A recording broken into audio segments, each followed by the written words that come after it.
All of our lives are an improvisation, an effort to live with integrity in a way that is fit to the world and what we ought to make of it, and what we ought to make with it, and what we ought to make for it.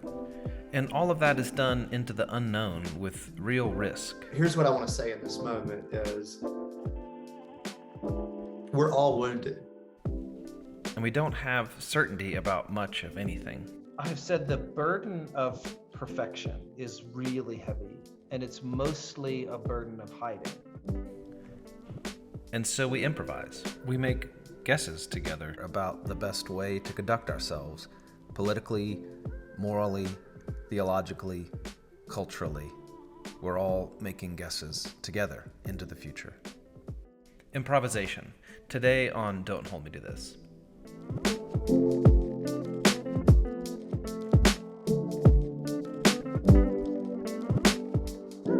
One of the things that has characterized our conversations for years is maybe our growing sense of not just the helpfulness of the language of improvisation as we think about figuring out how to live lives in the world in our current moment. So not just the utility, the helpfulness of that concept of the idea that we're sort of like figuring things out together, and we are bringing our whole selves to the project of living lives of faithfulness and kindness and everything else, but kind of the necessity of it. It seems that our conversations have moved from talking about it as a helpful kind of metaphorical concept to give some shape to our effort to live our lives creatively, but that it's almost unavoidable that all of us are improvising. And I think as I think about that, I think about the two things: the risk of improvisation, the kind of risk of creativity, because every creative act is in some way putting something new into the world, and maybe as a corollary of that, putting yourself into the world in a way. Yeah, I was thinking it's an extension, right? Yeah. It's an extension of yourself, right, out into a space that's open, or you hope is open. That's right. So that is a piece of it that makes the project of improvisation difficult. And then the other side is and I recognize that I'm more cynical about the possibility of a good institution than I've ever been before. And so I'll just say that by way of like disclaimer. I'm cynical about institutions. And what that does is institutions have almost a kind of like built-in resistance to improvisation. Because in some way, improvisation is not doing the things the way we've always done them. Maybe that's my kind of initial diagnosis of why institutions are nervous about creativity and improvisation and stuff. So those two challenges kind of come together to make being creative, taking improvisational steps really scary. I'd love to, Shana, to hear you reflect on maybe this first one over here, the kind of individual, the personal, the fear of taking a creative risk, because it is offering yourself into a space of vulnerability and of unknown and of the possibility of critique and everything else. Yeah. Well, the first couple of thoughts that came to mind just were I'd never thought of it until you set it up the way you did, but when you talk about the unavoidability of improvisation, my mind immediately went to, if God really did hand over to the keys in some sense to Adam and Eve, and said, "Be fruitful and multiply," then he was leaving that to them, into a world of improvisation, right? That there was a story that he created them to, but then he handed it over to them to take it up and to live in a world as image bearers and as lovers and as people who were made with the capacity to be fruitful and multiply, to shape the world that God had placed them in. So that was my first thought. Is it just, I do think it's, if we want to flip it into theological language, it comes with being image bearers. Yeah. So and that so so that we go could ahead. say that improvisation is not it's not a sort of like side project that some people, because they're wired in a certain way, they've got like a kind of a weird Enneagram 7 or ENFJ personality or whatever, they do that. But the rest of us are like, we make, we only make decisions when we're 100% certain about the future or whatever. But that it is living improvisationally, living creatively,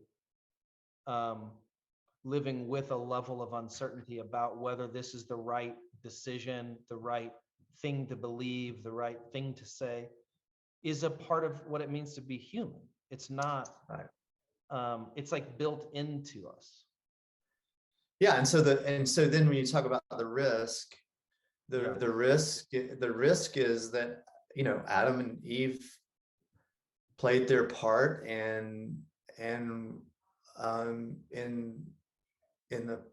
at the point of temptation, they played it poorly, and so the risk is unavoidable there. I mean, we see that in the original story.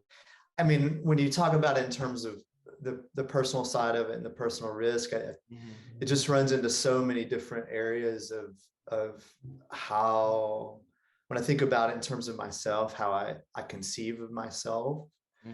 But so there's this risk of putting yourself out there, and having how you're playing that part, how you're living creatively, how you're doing this improv, and having others have opinions about it. And I think one of the things that, again, when you set the question up the way you did, I don't know that I've thought about it this way, but I think that part of the risk that is out there is that to do that is also to invite the other participants to risk along with you, right? You can't. So maybe this is why organizations struggle. But if as I'm playing my part, if there's other people in my life who share that space with me, whatever that space is, I think about it as a pastor, with a congregation. If I'm leaning into that part of who I am and how we're created to be, it's not simply a risk for me, it's an invitation to others to join in the give and take and the uncertainty of outcomes. And it feels so much easier to it's tempting, and it feels so much safer and easier to just know your lines, you know. Mm-hmm. I'm not an actor. I've thought about this. I've actually thought about taking an improv class because we have worked this metaphor over, and but it makes me anxious because the idea of actually doing improv in front of other people, knowing I've never been trained in it, and my first thought is, what if I suck at it, right? What if I make a mistake, or what if I do something that I get embarrassed about?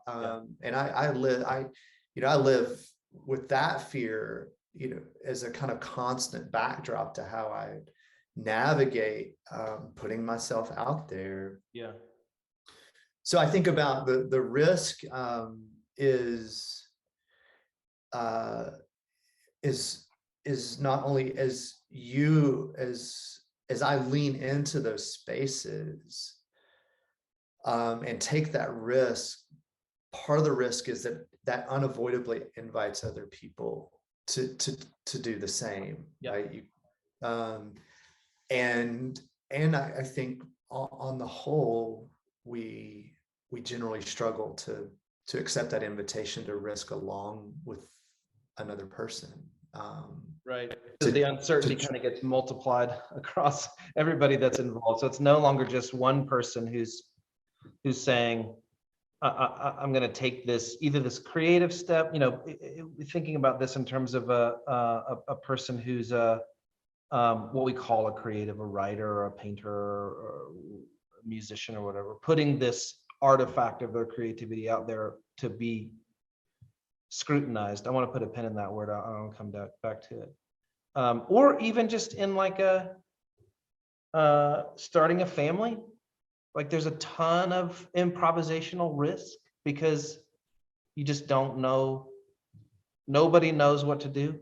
Like there's well, I did, but I'd read books, so I knew what to do. So you had all the answers, but nobody else knew what to do. Or making a decision about leading an organization or taking a job or whatever.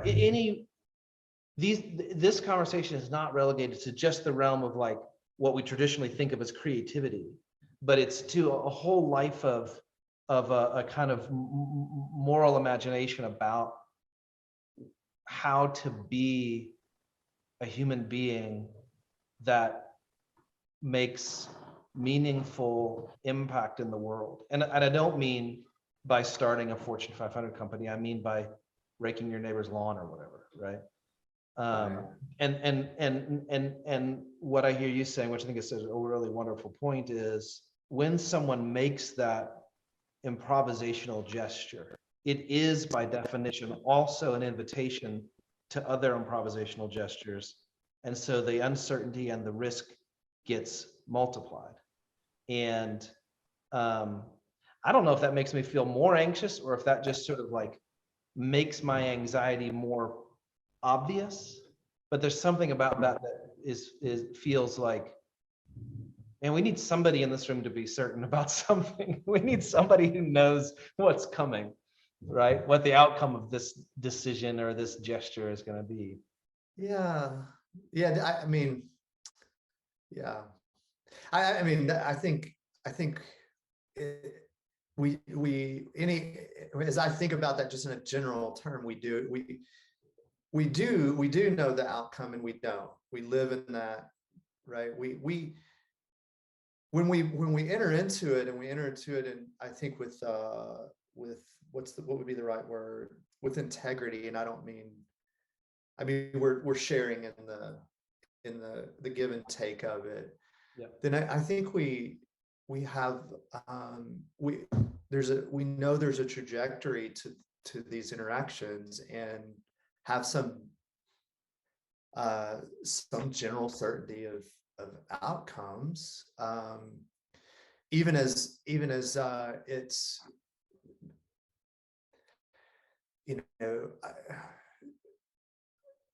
even when there's maybe we don't know the precision of the outcome. We don't know with precision what the outcome will be, if I'm using the right word, precision there. But I feel like there's also a beauty in that shared collaborative process that and that the uncertainty of it is that's the only way to go through. It's the only way to have that space together is to live with some sense of uncertainty. And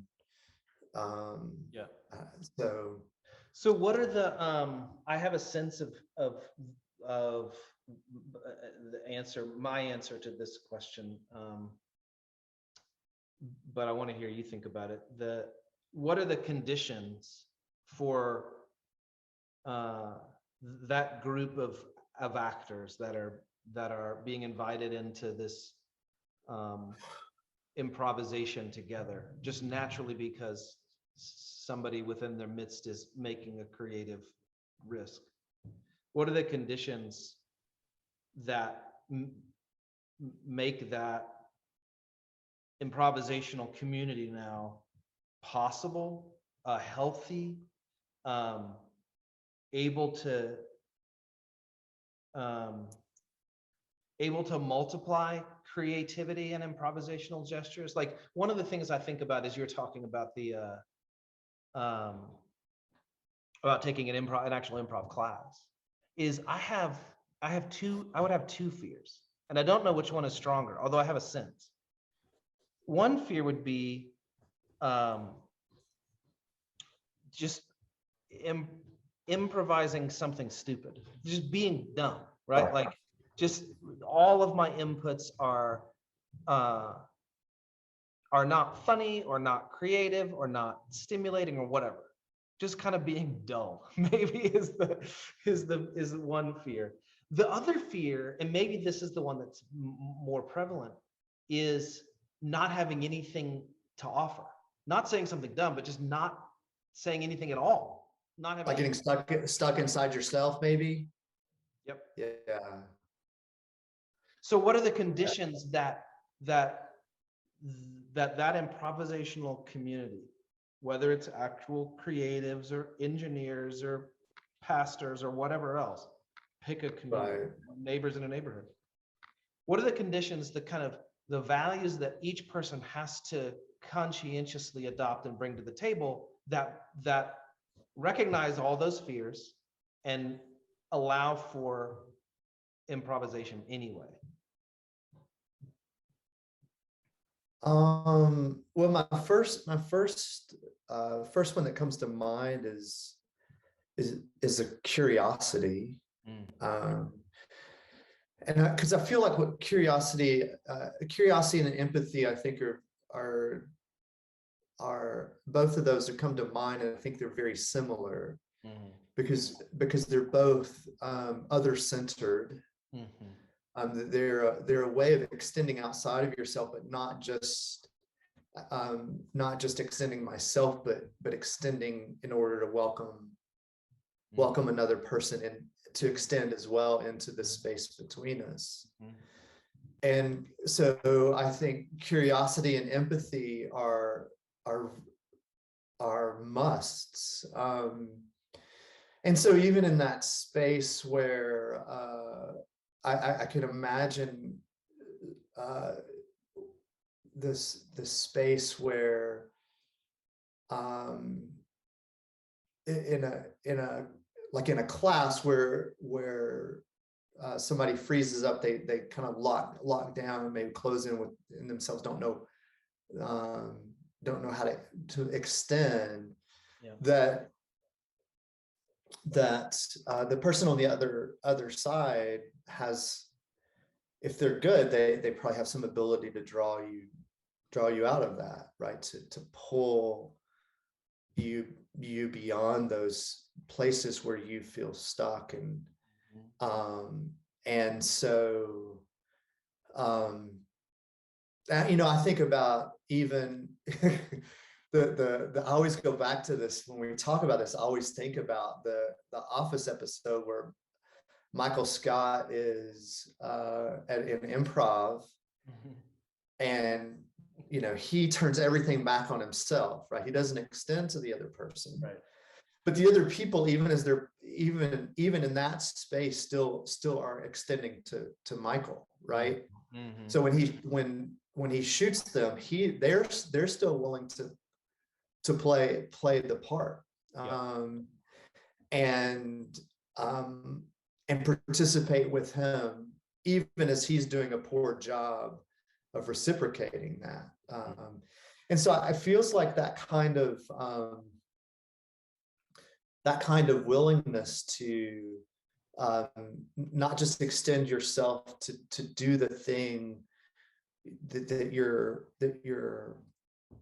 to play your part, but in that extension, understanding that you're doing that also for the sake of others. And that requires curiosity, empathy, and probably many other things, but those are the two that come to mind as you ask that question. Yeah, and it sounds like the Michael Scott example is almost like sort of perfectly designed to suggest that even if those values are not shared across the community of people that are improvising together, whether it's a church or a company or a neighborhood or whatever, it's still incumbent on the people that know they're supposed to be to emulate those values, to be curious even as the person across from you is incurious, and to be empathic even as the person across from you is utterly unable or uninterested to feel what you feel or hear you in your own words. Yeah, I think because I think in that is an invitation for that person to come along. Yep. Right. Yeah. In fact, this is something I wanted to have a longer conversation about at some other time. But I had for a long time heard in institutions that I had worked in that the way that you move up in the organization, the way that you get more responsibility, the way you get trusted is by being trustworthy, right? You earn the trust, and then you're given more trust, and you earn more trust, and you're given more trust. And Charles Eisenstein, a guy that I read pretty regularly on Substack, he said, and it was sort of a throwaway line in one of his pieces, he said, trustworthiness is generated by the giving of trust, not the other way around. Like, we become trustworthy as we're entrusted with things that need our care. And I think there's something right about that. And it's certainly true about empathy, right? And about curiosity in this creative endeavor. Like the way that I've sensed my own growth in those things is as other people have exercised those things to me when I didn't deserve them at all. Like, I had nothing to be curious about for them to be curious about, right? I was sort of flat and uninteresting or whatever, and they were curious anyway. And that was the other word I was thinking of that escaped me for a minute, but I think imagination. So that curiosity is not just me having an imagination to play my part. Again, it's an imagination so that way of thinking about trust is having an imagination for that other person. Yes. Right? Yes. It's in that imagination, there's the invitation again to step into it, you open space by doing that for somebody. And in so doing, there's the invitation to join in to being trustworthy, right? Yep. To filling that spot and embracing that, whatever that thing is, whether it's a task or just a relational a relational dynamic.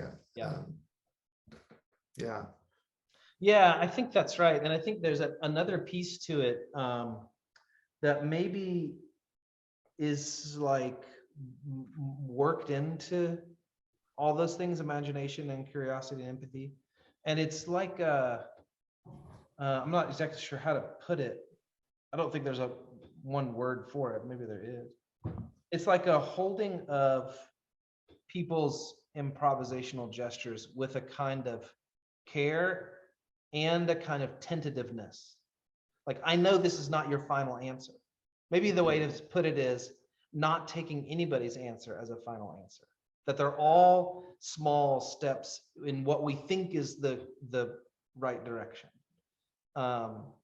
And Yeah, that's really helpful. having the freedom to kind of course correct constantly, like baked into the cake is this freedom to course correct. Yeah. As we improvise and as we evaluate the fitness of that, is it right to go and rake my neighbor's yard, or is it better to go and knock on his door and see if he needs me to rake? Is it, you know what I mean? Like all those little decisions that we make as we're trying to live lives of generosity and creativity and anything else. A kind of shared agreement that this is all proximate, it's all tentative, so that if we don't take everyone's answer as a final answer, but we take it as a gesture in what we hope is the right direction, then there's never a situation in which we have to come down on each other for being wrong. You know what I mean? And clearly there are some situations in which it makes sense to come down on somebody for being wrong in cases of Right. and that sort of thing. But I mean, We're talking about good faith efforts here. That's right. Yeah, barring those outliers, it's almost like we're constantly saying to each other, like, man, that was a really good try. Like, good effort. You're so close. And I mean, maybe it's close. Because I don't know where exactly the target is. Yeah, I think that's really helpful. I think that's important. And as I think about it, I think about just the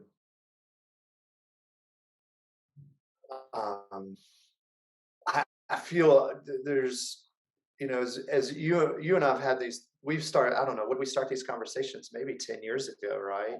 Yeah. Um, and I feel like they started as we both were coming through a time where and I'll speak for myself, but it's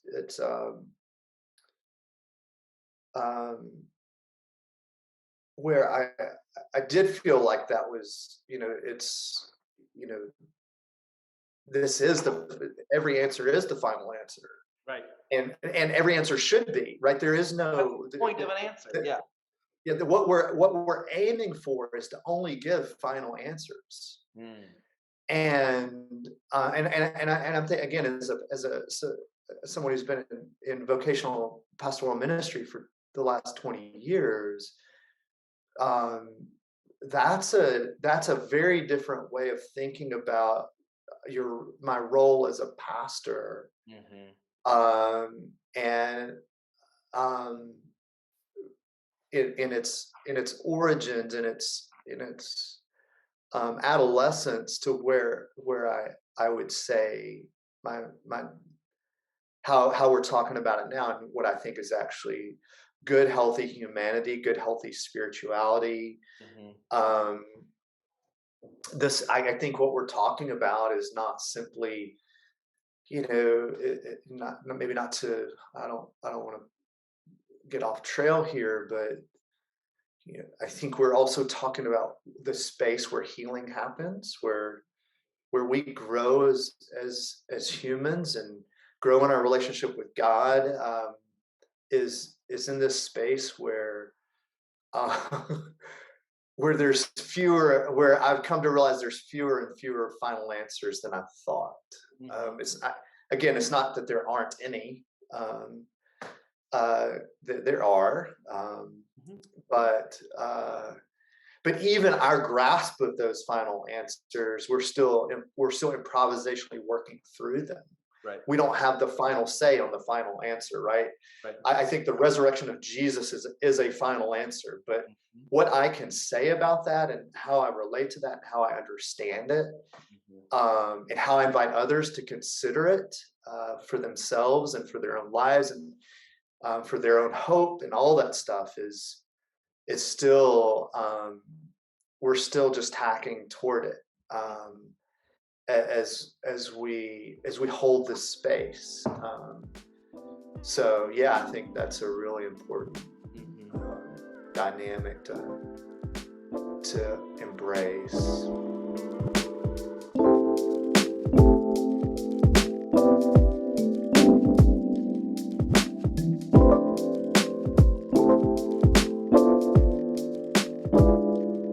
For me to move from where you said you were and I was in the same place, where we construed our role as centrally giving the right and final answer, and like a full human life was expressed in that way, was to be right and to get other people to be right too, right? And get them to agree with us.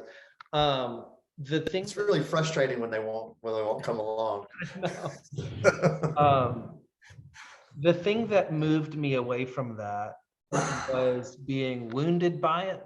Well, it was two steps of it, I think. One was seeing other people wounded by it, by me, like carrying that rightness as a weapon, and seeing it not do the sorts of things that I expected it would do in other people, which is, make them as giddy about being right as I was. But then also being wounded myself by it, being right. in a situation where what I needed was somebody to put their arm around me, and what I got was somebody who gave me some kind of propositional answer, right? And that in itself was a hurtful, almost like hurt by omission, Yeah. And so I guess the thing, and we've talked about this before, and I'm afraid that the answer is what I hope it's not, but the answer. Is that the way to move from being hardened and rigid to being empathic and malleable and willing to embrace? Do you have to be wounded?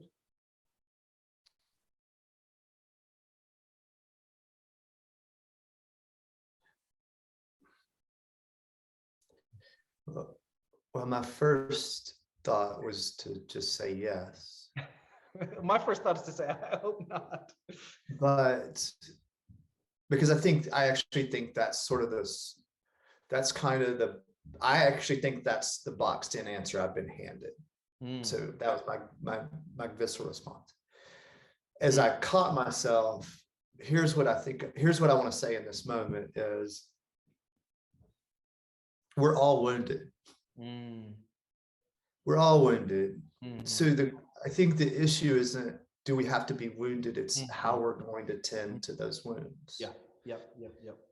And I do think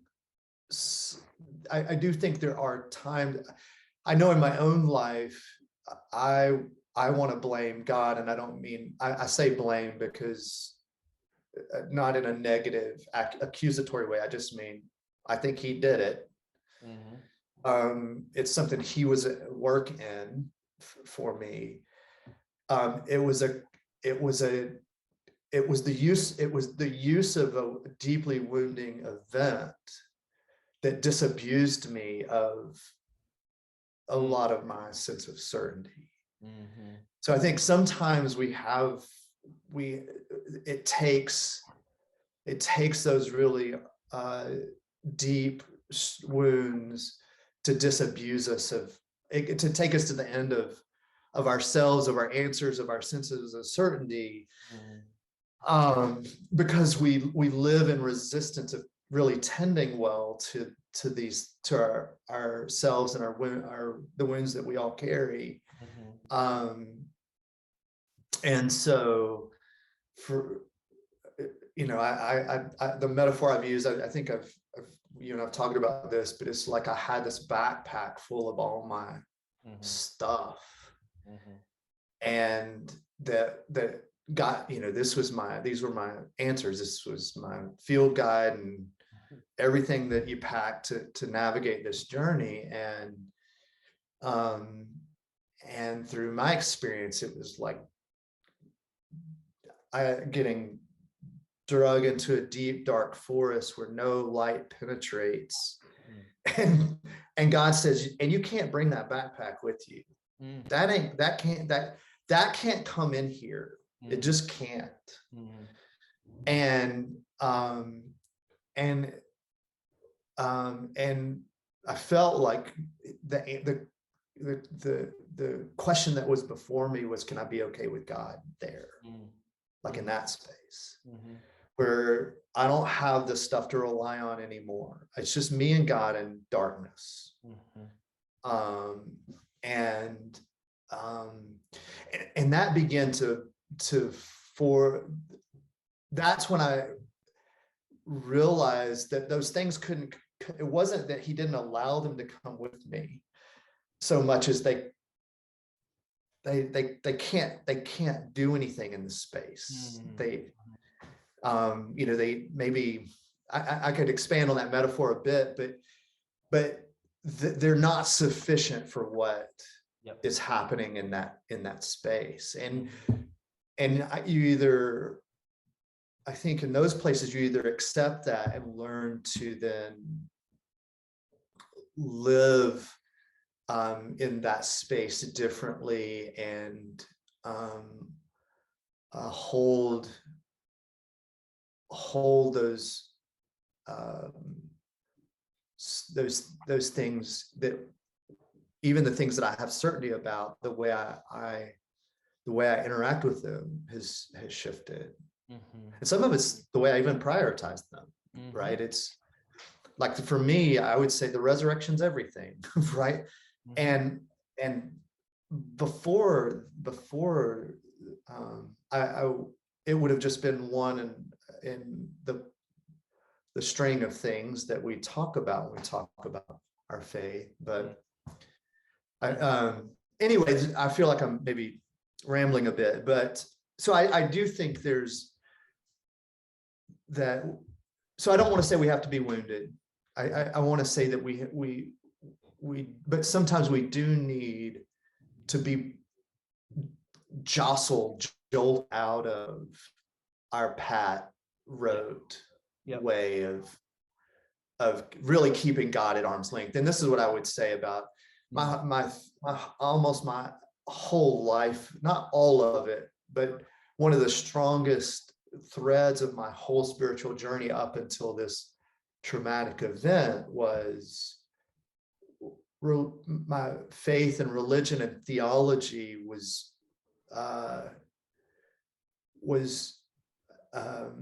constructed to keep God at arm's length in some ways, to avoid tending to those wounds, and being the kind of person who could enter into those spaces. And I'm generally I'm a high empath, so I don't think it's just empathy. It's there's other things that have to happen to shape that empathy, because we can use our empathy still to keep all that stuff at bay. Right.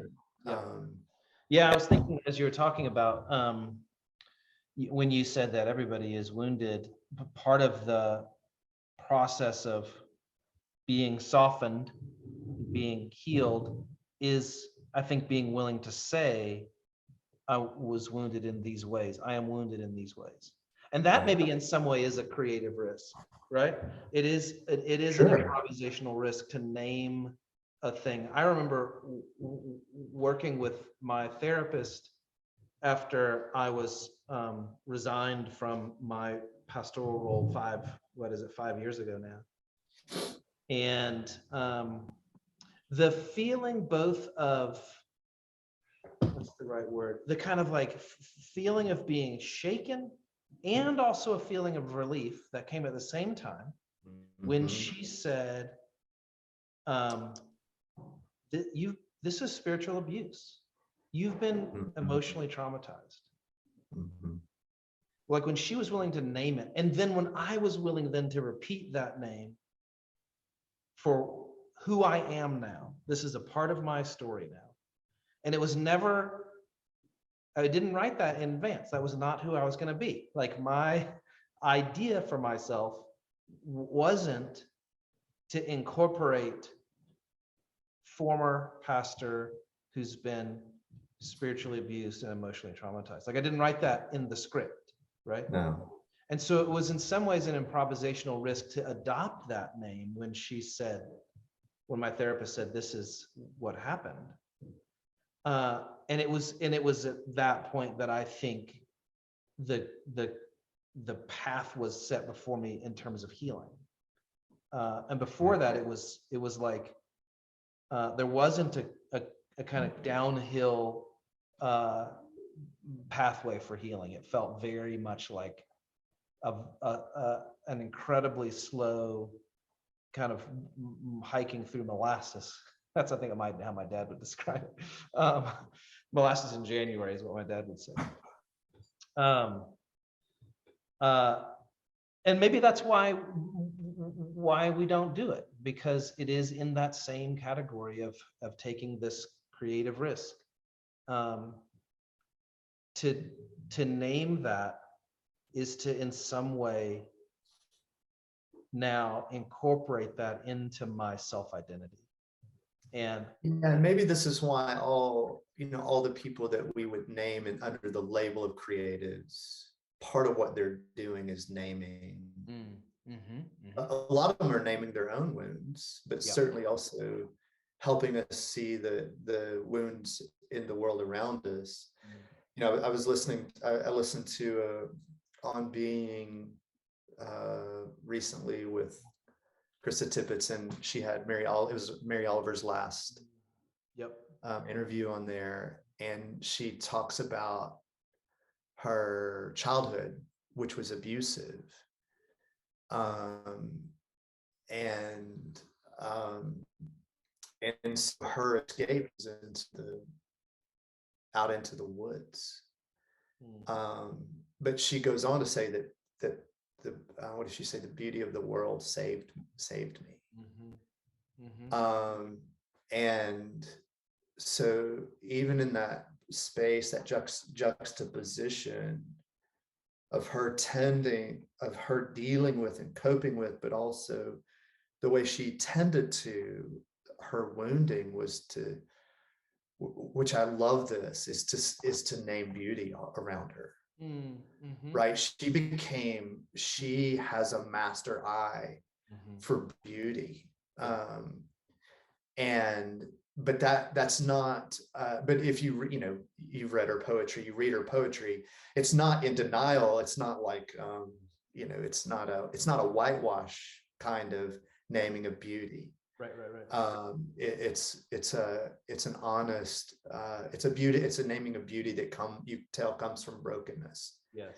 And woundedness. And it's why I love her poetry, is because she takes that invitation and has tended to the world with honesty and creativity, but is also had the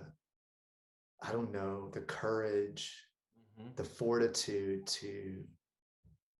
to see beauty all around her in as she's done that. And I think there's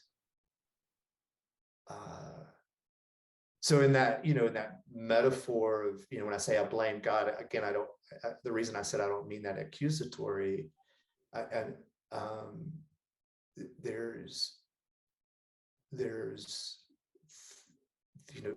there's beauty that I have come to see through that experience. Mhm. But it's again, it's improvisationally named. It's not scripted. That's part, you can't, I don't think you can do this without that willingness to risk and enter this space um and take up the story that God's given you.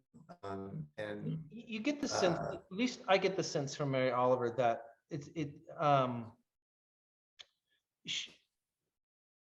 it's not that beauty is sort of, I want to say it the way she would say it. I don't. It's not that beauty is like she goes out in the morning and goes for a walk on the beach or whatever, and beauty just sort of serves itself up to her. She goes out in search of it, almost committed to seeing it even when it's not clear and obvious. It's almost like a philosophical pre-commitment that she's making. It's like Jacob wrestling with God. How's that? Basically, I'm not going to let you go until you bless me. Until yeah. And right, I think that's she Mary demands Oliver. it of her experience. That's right. She's already decided. I know the world is beautiful. I know that it is. So I'm going to go out and see it and write about it. Even if I have to swim upstream, even if I have to cut through the maybe more obvious pain and injustice and hurt and everything else. And maybe that's in some way what makes it not feel, I don't remember what the word you used earlier, but right. It makes it not feel shallow and trite and platitudinous. I think that's not a word, but it is now. It's that she's committed to it. Yeah, in that interview, she uses the language of wild and harsh, like the call of the goose, right? Is her image there. She talks about the beauty that she's naming is wild and harsh. It's not simply, I hate to do this, but I think of what's his name, the artist that the painter. that Christians love. That's I know. I was thinking the same thing, and I also, that kind of, and it's, or it's not even Monet's lilies. It includes that. She has stuff like that, but it moves beyond that. And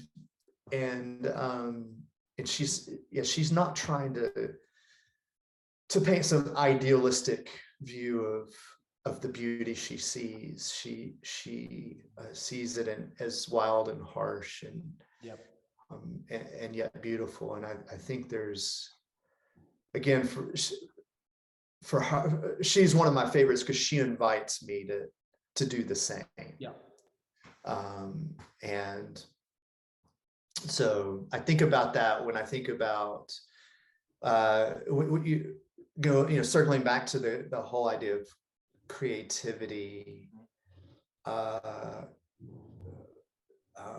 that our wounding and creativity having a relational dynamic to them. I'd never thought of that before.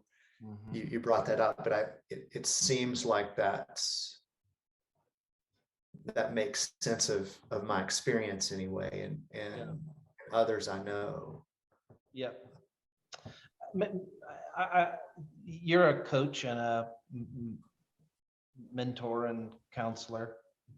I want you to imagine sitting across from Shaner of 15 years ago, if you can stomach it. I'm kidding. And you are his coach, and you have recognized the moment is sort of charged with this possibility of a new way of being for that guy in the world, an improvisational and creative, open-handed way of being in the world. What do you say to him? How do you start that? Hey.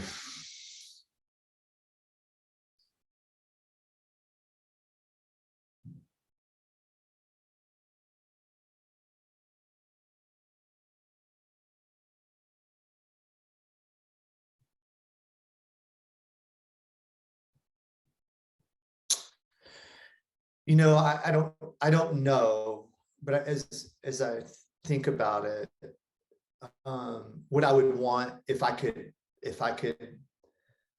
pass it on immediately, with a word, I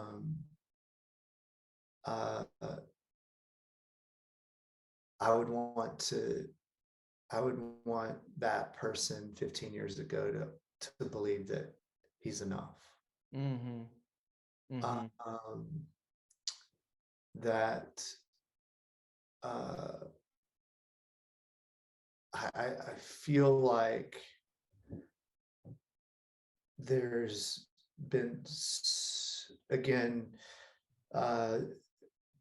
there's so much energy expended to become something, right?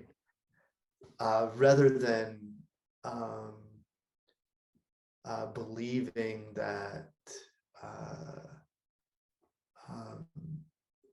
who I am with my story, with the wounds of my story, and the gifts of my story, or I think wounds are gifts, so maybe there's a different word I should use there. Wounds can be gifts if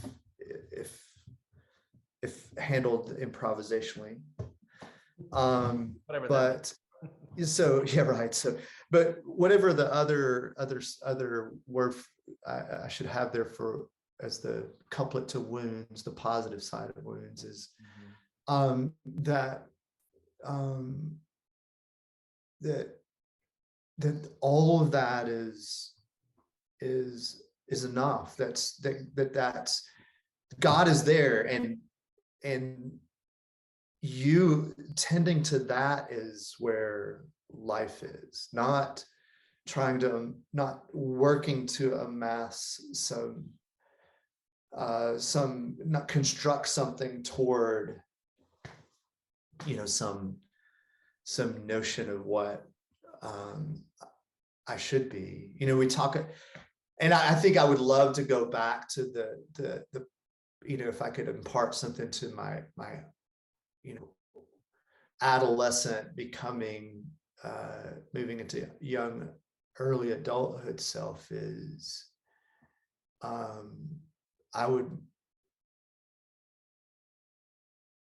wish that person had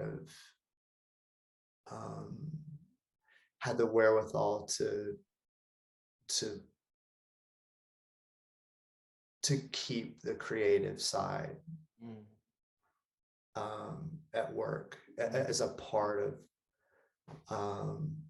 the endeavor. And some of that was, to be honest, that's kind of crushed out of me by the religious upbringing I had. It just didn't value creativity. And so I feel like 15 years ago, I was still on this path of trying to construct my way to, my better self, my more godly, mature, spiritual, whatever self. And yeah, I think I appreciate that, everything you said, and the humility to first say, I don't know what I'd say. yeah. So what do you think? What would you if you could do the same, what would you? The conversations that I have conducted in that same kind of counseling space is I think wanting to help people free themselves of their expectation that faith and certainty are the same thing. So that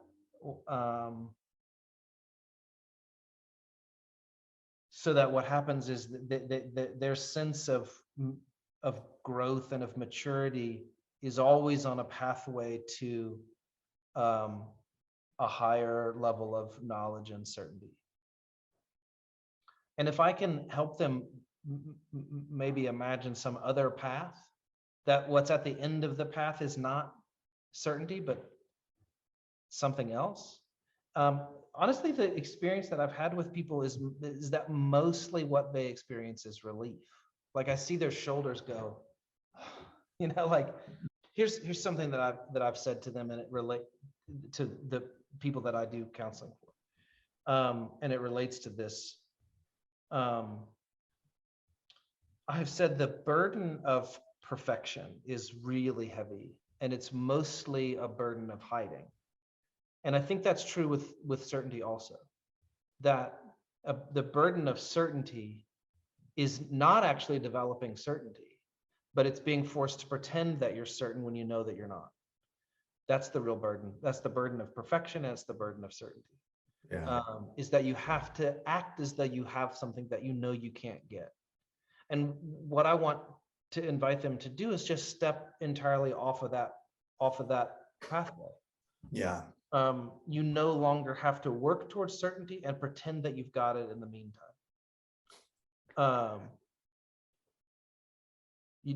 That's just not a part of the calculation.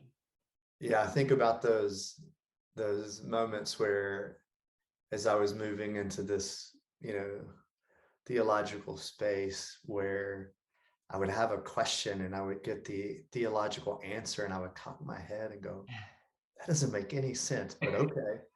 And I wound up parroting it to somebody else, going, yeah, oh yeah, these are not the joys you're looking for. Right. And yeah. So I look back on those moments and go, yeah, I mean, it's what you're saying, is that I felt like what's your other option, right? Is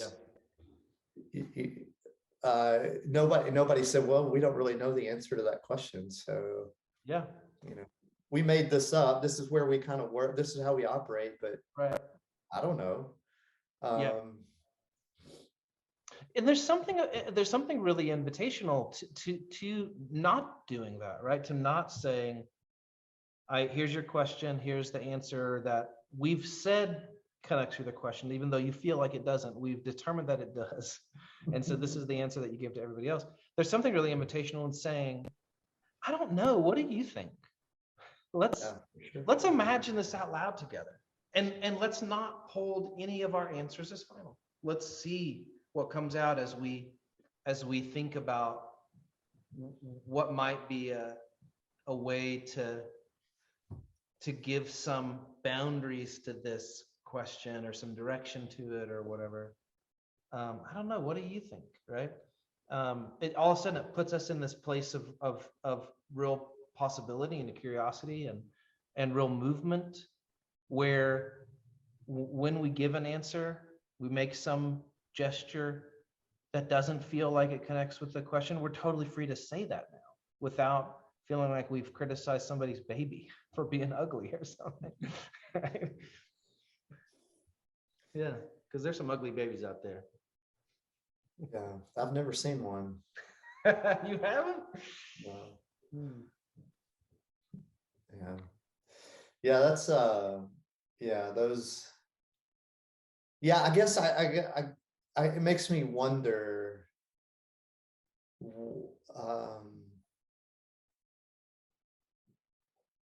It makes me wonder what,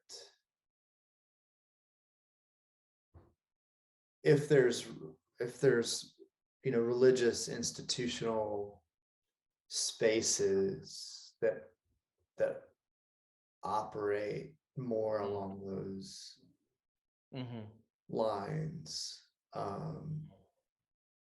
or even I mean, I'm thinking I wonder about parenting models, where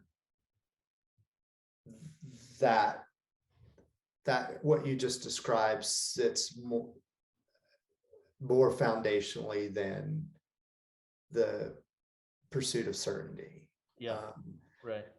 I wonder what it would be interesting to observe that, because it's not anything I've ever really observed on a, in a formative way. It's something that, it's something that I'm working through through counseling and those kinds of things. But because I was just sitting here thinking, where do we get this notion? What drives that demand for certainty?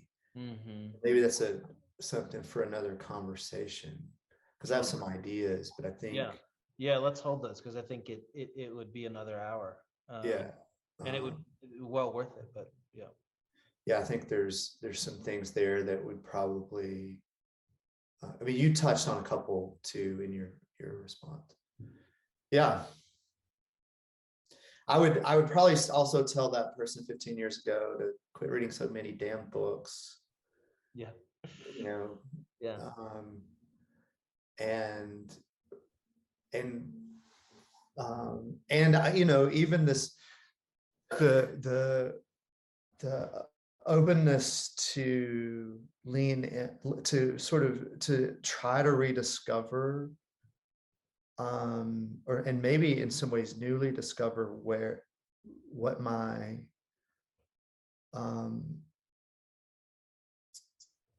what my loved creative outlets would be, and where they would be fueled and best, and I'd like to see them expressed in ways that are well crafted.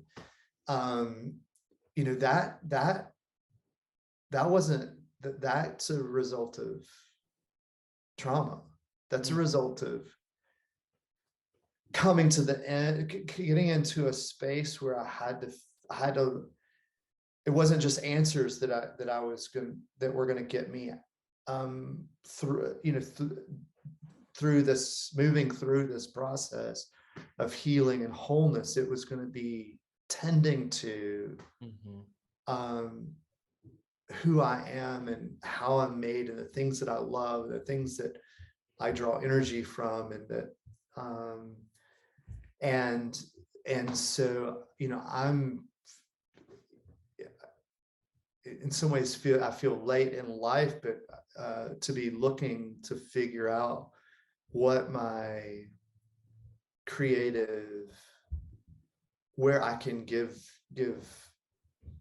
room and space and energy toward even risking that in those ways. Right. Whereas the process theologians took humans and wrote them large in the sky for God. What we have done is taken God and laid those expectations over on us, that we should see the future. We should know that there is a path laid out in front of you.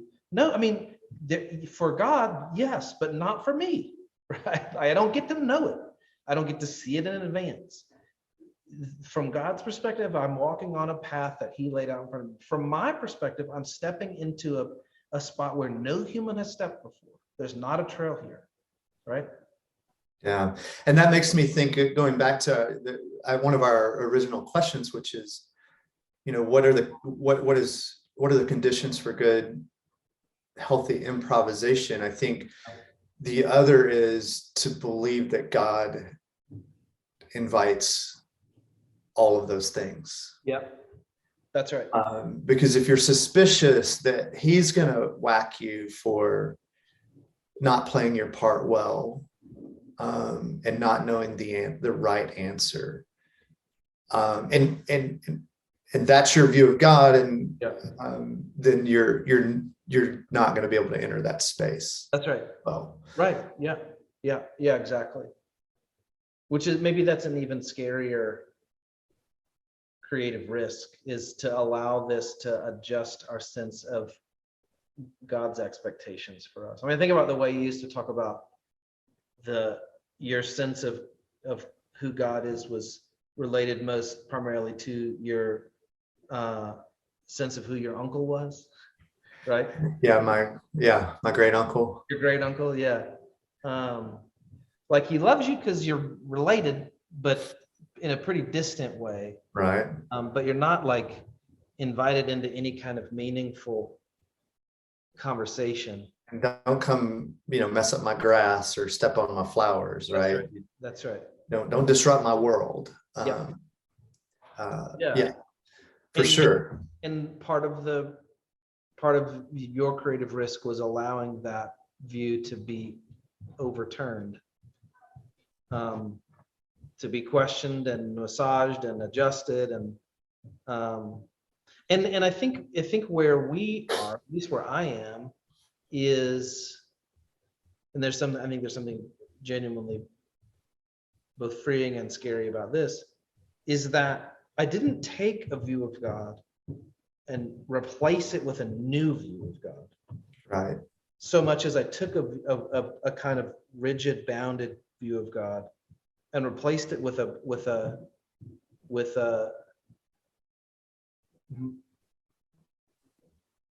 view of God into which I can ask real questions that don't come back with an answer. Right? Yeah. That is willing to make some new discovery. Yeah. Martin Heidegger, believe this is Heidegger, says boundary is not the point at which something ends, it's the point at which it begins its presencing. That's right. Yep. And so anything that we say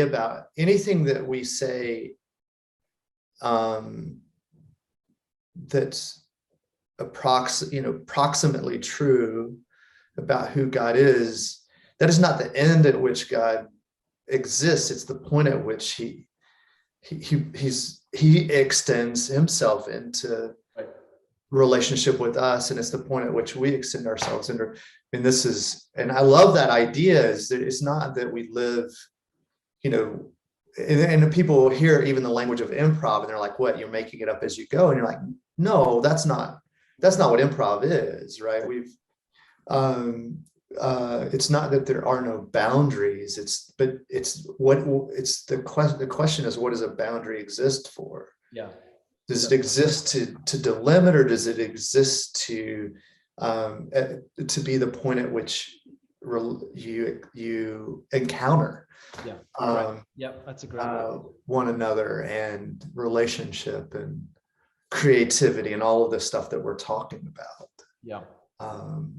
I think that's one of the things that shifted about my view of God. It's not that all of the ways we name and describe who God is have been thrown out the window. It's that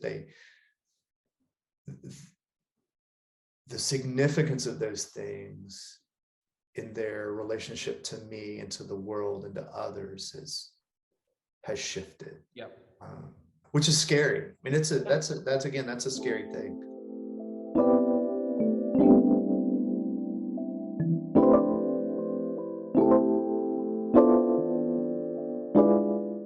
Well, as always, I won't hold you to any of this.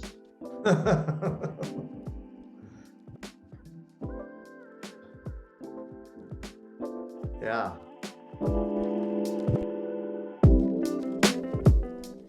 A video version of this episode is available at Spotify and on our YouTube channel, where you can see us talking, if that's better.